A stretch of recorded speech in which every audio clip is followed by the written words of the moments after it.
شیر اور خرگوش۔ ایک گھنے جنگل میں ایک شیر رہا کرتا تھا۔ وہ تمام جنگل کا بادشاہ تھا، لیکن وہ بادشاہ جیسے پیش نہیں آتا تھا۔ ہر دن بے رحمی سے جنگل کے جانوروں کو کھا جایا کرتا تھا۔ شیر کے خوف سے جنگل کے جانور چھپ جایا کرتے تھے اور خود اپنی بھوک و پیاس کو مار کر سخت مشکلات سے دوچار ہونے لگے تھے۔ اس طرح کچھ دن بعد جنگل کے تمام جانور ایک مقام پر جمع ہوئے اور شیر کے شر سے محفوظ رہنے کے لیے سب مل کر رائے مشورہ کرنے لگے۔ سب نے اپنی اپنی بات رکھی اور آخر میں ایک گیدڑ نے کہا، میرا خیال ہے کہ ہم روز شیر کے ہاتھوں مرنے کے بجائے ہم خود ایک ایک بار شیر کے پاس چلے جائیں۔ اس طرح روزانہ شیر کسی ایک کو کھا لے گا اور ہم سب اپنی اپنی باری سے چلے جائیں گے اور بلا خوف و ڈر سکون سے زندگی گزاریں گے۔ گیدڑ کے مشورے پہ تمام جانور رضامند ہو گئے۔ ایک بندر نے کہا، ٹھیک ہے، تمہاری بات بالکل درست ہے۔ موت کا خوف کرنے کے بجائے اپنی باری آنے تک ہم اطمینان و سکون کی زندگی گزار سکیں گے۔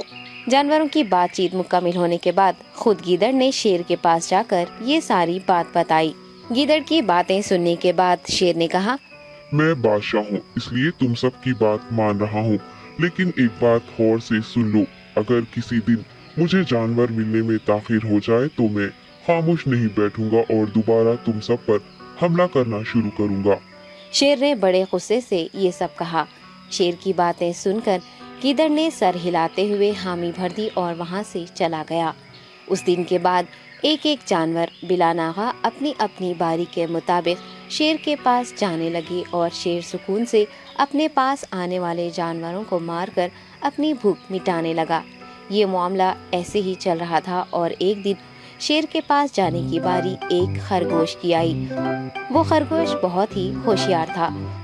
اسے شیر کے پاس جانا منظور نہیں تھا اور اس نے اپنے ساتھی جانوروں کو بے رحمی سے مارنے والے شیر کو سبق سکھانے کی ٹھان لی اور ایک اچھی تدبیر نکال کر آہستہ آہستہ شیر کی گفا کے پاس پہنچ گیا۔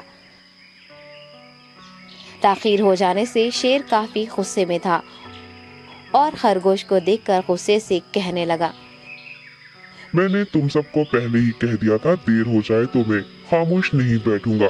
تم نے وعدہ خلافی کی ہے، اس لیے میں جنگل جا کر من چاہے جانور کا شکار کر کھا جاؤں گا۔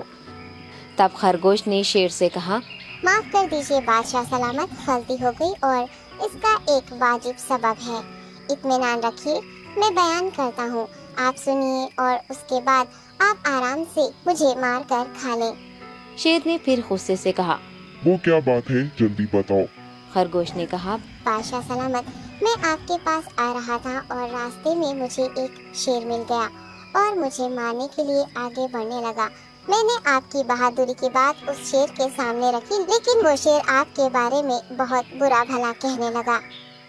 یہ سن کر میں نے غصے سے کہا، تم ہمارے جنگل کے نہیں ہو، ہمارے بادشاہ کے بارے میں ایسی باتیں مت کہو۔ یہ سن کر وہ شیر مجھ پر حملہ کرنے کے لیے تیار ہو گیا۔ یہ دیکھ کر میں نے کہا، تم مجھے مارو گے تو ہمارے بادشاہ تمہیں ہرگز نہیں بخشیں گے۔ تب اس شیر نے کہا، تمہارا بادشاہ میرا کیا کر لے گا؟ میں نے کئی ہاتھیوں کو اپنے پنجے سے مار گرایا ہے۔ تمہارا بادشاہ ہو یا کوئی اور ہو، میرے ہاتھوں بچ نہیں سکتا اور میرے سامنے کوئی ٹک نہیں سکتا۔ میں اسے ختم کروں گا۔ یہ سب بدتمیزی کرنے لگا۔ میں نے اس شیر سے کہا، تم ہمارے بادشاہ سے آ کر بات کرو۔ تب اس نے فخر سے کہا، میں کیوں آؤں؟ تمہارے بادشاہ میں دم ہے تو اسے ہی یہاں لے کر آؤ۔ یہ کہہ کر مجھے دبانے لگا۔ بادشاہ سلامت، اسی لیے آنے میں تاخیر ہو گئی۔